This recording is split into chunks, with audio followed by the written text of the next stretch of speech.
story. Minister Jackson Mthembu will be laid to rest tomorrow at his hometown of eMalahleni. He has been honoured with a befitting official Category 1 funeral. President Cyril Ramaphosa is expected to deliver the eulogy.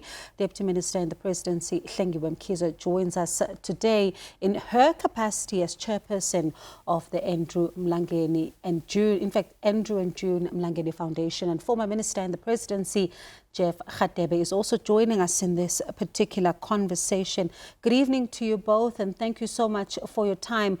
I'd like to start with you, Deputy Minister. Certainly a difficult time. I mean, just a short while ago, we witnessed Umampemi Majodina breaking down and not being able to, hold back her tears as she arrived at the home of the late minister, and certainly how a lot of people have been during this time, and because this is a loss that a lot of people are still battling with.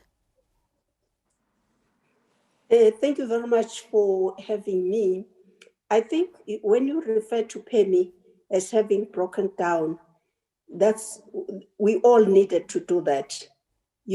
This has been a reality for all of us. As Jackson used to say, people must remember we're also human. It has come too soon, and it has had this impact which one cannot describe. Almost on a daily basis, where within this era of this pandemic, we get shocking reports about death.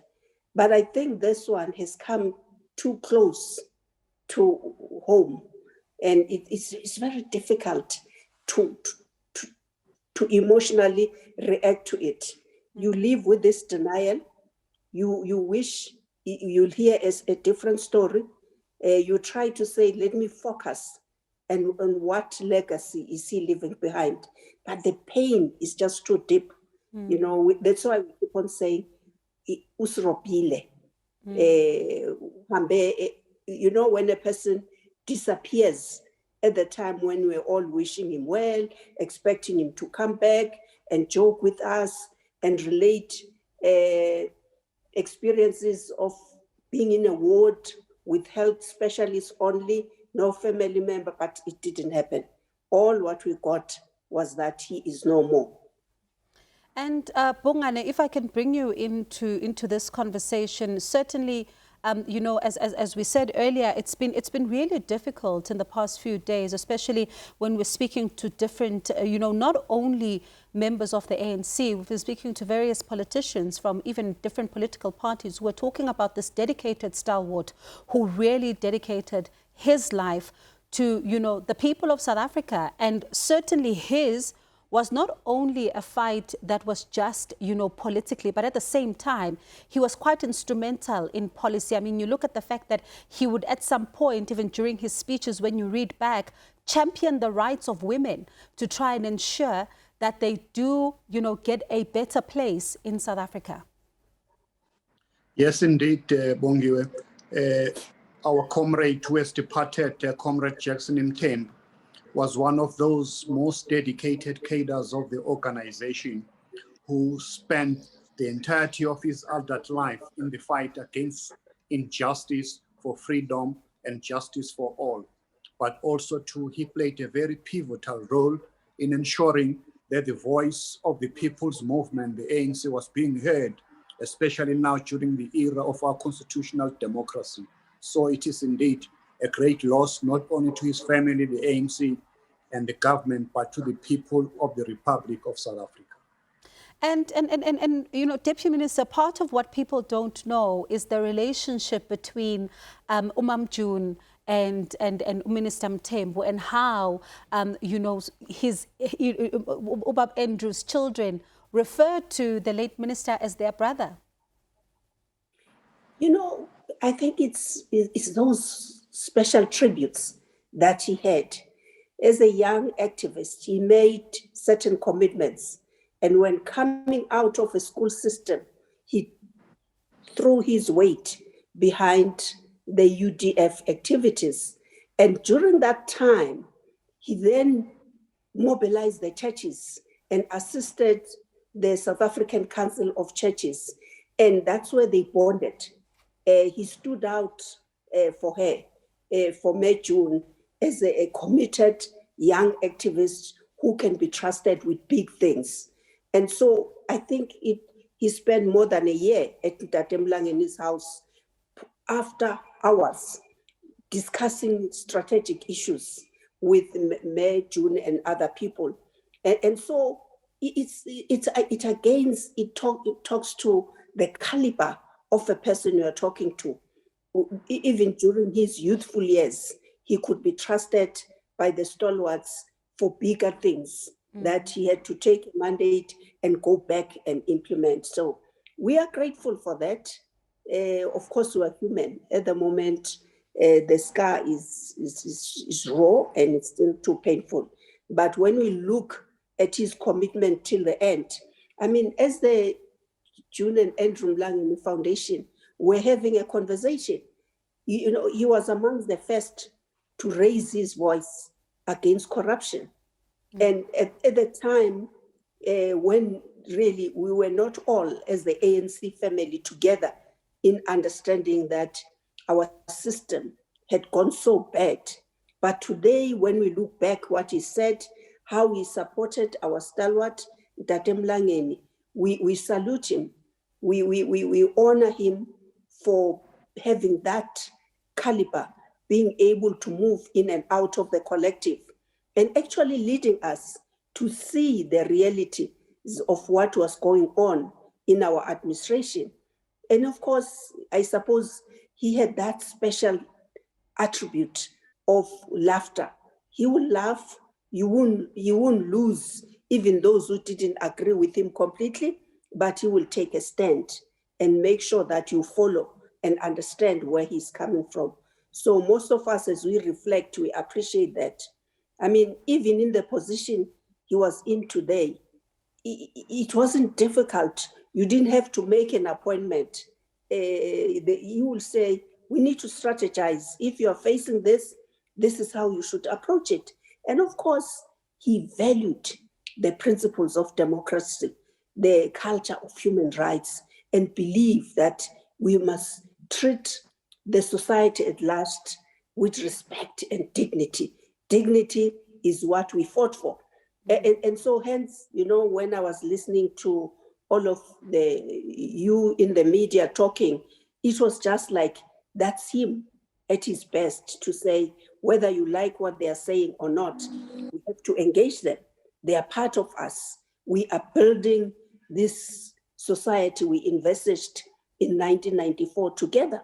So we know that's why we said as a foundation, he'll definitely go down in our chapter, in one of our chapters, as one of those who understood corruption for what it is and was clear that we cannot tolerate it. It has to come to an end. And Bongane, you know, I'd like to touch on that very issue because he was quite passionate about the issues of corruption and even saying that it needs to be rooted out. And you know, yesterday, a colleague of mine, Uxoli Mgambi, was speaking to the chairperson of the party, Kubabkwede Mantashe, who was saying that in his honor, really the ANC needs to make sure that anyone who is found wanting, particularly on issues of corruption, they must really frown upon themselves even before anyone says anything, just to make sure that corruption is a thing of the past in the party.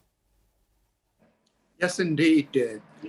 Comrade Jackson was very fearless, especially on the issues around corruption, as you will recall, that he used to speak very publicly, especially in the last few years, in ensuring that as the organization, we need to nip corruption in the bud before it rears its ugly head. So corruption is the cancer that is eating out in the fabric of South African society. So one of the attributes that I want to put forward in this program is that Jackson Mthembu was fearless. I remember in the early 1990s, after the unbanning of the People's Movement, the ANC and other political organizations, the apartheid regime at that time continued with the low-intensity warfare, especially in the townships and villages in KwaZulu-Natal, as well as here in Gauteng. There were some comrades from KwaZulu-Natal who had been arrested by the apartheid state for bringing arms inside the country for the sole purpose of defending the people on what we used to call self-defense unit. They were detained in Middelburg. Because of his fearlessness, Jackson Mthembu led a group of comrades from the then Eastern Transvaal to demonstrate and demanding that all those comrades should be released from the apartheid prison.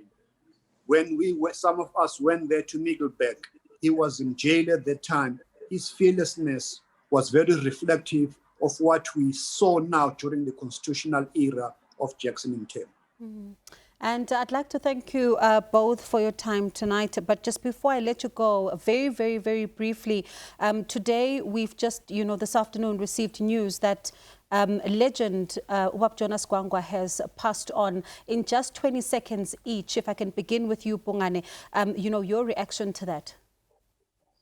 Well, it's a sad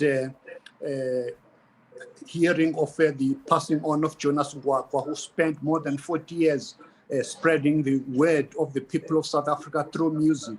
He was one of the leaders and pioneers of the ANC's cultural ensemble called Amandla, and many songs, including Murwa, were composed by this great legend, Jonas Gwangwa. So now we have only Caiphus Semenya from the Union of South Africa who are still remaining. And Mam Kize, for you? Well, again, it goes back to where we come from. I remember I made a first encounter with him. I think it was in the US some years back, where he was telling the world through his music about the real experiences of apartheid in South Africa. And people could relate that. Even the most conservatives could relate to his songs, and he will attract as many people as possible. So again, for me, this leaves us with this burden of ensuring that we begin to transfer some of the knowledge and the values to younger generation who sometimes are informed by what is in the social media, and for them, what is in front of them is a given. They don't realize the sacrifices that people went through to tackle this animal, which we call, it's a word, apartheid. We don't talk about the brutalities, the cruelty, and how it led to deaths of people in big numbers. But we are grateful. We have that responsibility today to engage in generational discussion with younger people. Okay, I'd like to thank you both for your time tonight. Certainly do appreciate the memories that you've shared with us of the late Minister Jackson Mthembu, that was former Minister in the Presidency, Jeff Radebe, and Deputy Minister in the Presidency and Chairperson of the June and Andrew Mlangeni Foundation, Hlengiwe Mkhize.